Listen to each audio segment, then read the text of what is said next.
Good morning, action takers and future creators. Welcome to PCM.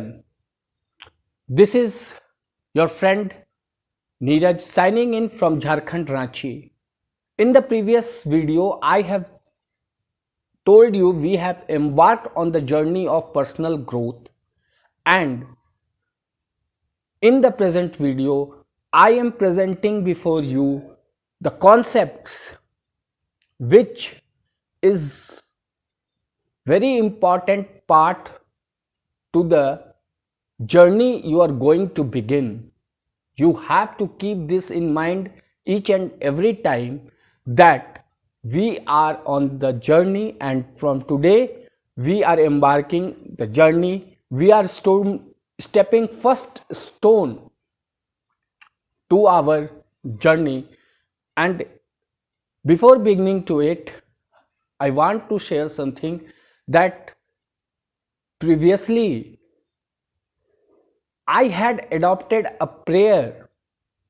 जब भी मैं घर से बाहर निकलता हूं तो इस प्रेयर को मन में प्रे करके ही भगवान से ये बाहर निकलता हूं, और मुझे जो है दुनिया में जो भी मेरे परेशानियां हैं, जो भी मेरी चिंताएं हैं, सारे का हरण भगवान करते हैं। और आपको भी मैं कहता हूं कि आप लोग भी इस प्रेयर को रट लो।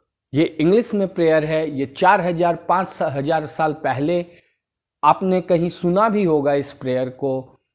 ओ God, give me serenity to know, to accept the things that I can not change, and courage to know what I can, and wisdom to differentiate between what I can and what I cannot. दोस्तों, इस prayer में जीवन का पूरा सार छिपा हुआ है, एसेंस ऑफ लाइफ है ये। अगर आप इसे डीपली स्टडी करोगे तो आपको इसके हर वर्ड के अंदर एक ऐसी चीज़ों की प्राप्ति होगी जो कि किसी खजाने से कम नहीं है। तो दोस्तों, आज हम लोग पर्सनल ग्रोथ की जर्नी पे पहला कदम बढ़ाते हैं, first stepping stone to success, and that is self reflection, soul reflection. Until and unless we know who we are and how we can grow, so आप अपनी सेल्फ जो इमेज है उसको आप कैसे बढ़ाओगे, पहले तो ये तो पता करो कि व्हाट इज सेल्फ, सेल्फ क्या है।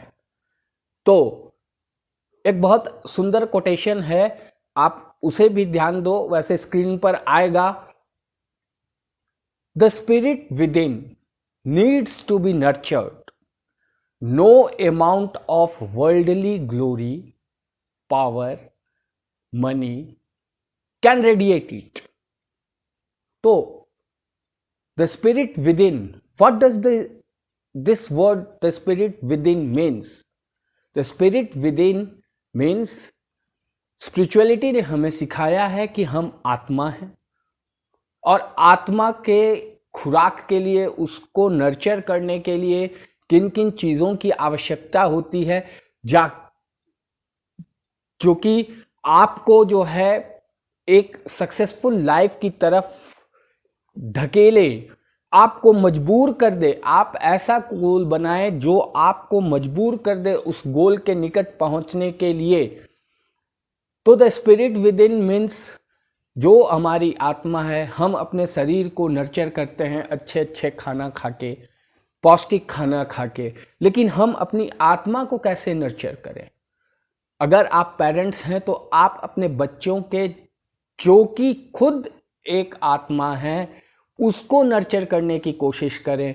अगर आप प्रीचर हैं तो इससे आप अपने टॉक्स में बता सकते हैं कि the spirit within needs to be nurtured. इसको नर्चर करना जरूरी है। हम अपने आत्मा के लिए क्या करते हैं, सेल्फ के लिए क्या करते हैं? अगर मैं अपने कंट्रोल में नहीं हूं तो मैं किसी को क्या कंट्रोल कर पाऊंगा, और कोई मेरा कंट्रोल को क्यों स्वीकारेगा? तो the spirit within needs to be nurtured. Means अभी तक हम लोग जानते हैं कि हम इस शरीर में हैं, एक स्पिरिट है, लेकिन I the spirit just change something, I the spirit who lives in the body needs to be nurtured. तो आत्मा की नर्चरिंग कैसे होगी? जैसे एक गुलाब का फूल है, गुलाब का फूल है जो कि एक जीत का हार भी हो सकता है, या किसी के मैयत पे भी वो गुलाब का फूल रखा जाता है। गुलाब का फूल एक ही है। गुलाब का फूल क्या करता है? गुलाब का फूल अपने नेचुरल रंग से, सुगंध से सुवासित करता है पूरे वातावरण को।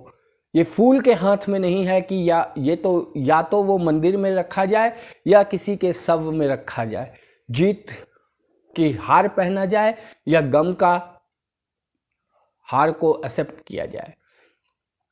तो ये दो चीजें जो है बहुत इंपॉर्टेंट है। और हाउ टू नर्चर में आगे के सीक्वल में, आगे की वीडियो में मैं आपको तरीके बताऊंगा जिससे कि ये आत्मा कैसे नर्चर होती है। हम लोगों का ध्यान रखते हैं, हम बच्चों का ध्यान रखते हैं, हम फैमिली का ध्यान रखते हैं, क्या हम लोग अपना ध्यान रख पाते हैं? Do we ever get the time to know us, what is inside us? So दोस्तों, होप आपने मेरी इस वीडियो को अच्छे से समझा होगा। हर एक वर्ड इंपॉर्टेंट है। इस जर्नी का पहला चैप्टर आज मैंने ख़त्म किया। आगे के चैप्टर में मैं बताऊंगा how to nurture your spirit. आपने मुझे इतने प्रेम से सुना, इसके लिए बहुत बहुत धन्यवाद। मैं Neeraj, signing out from Jharkhand, Ranchi. Thank you.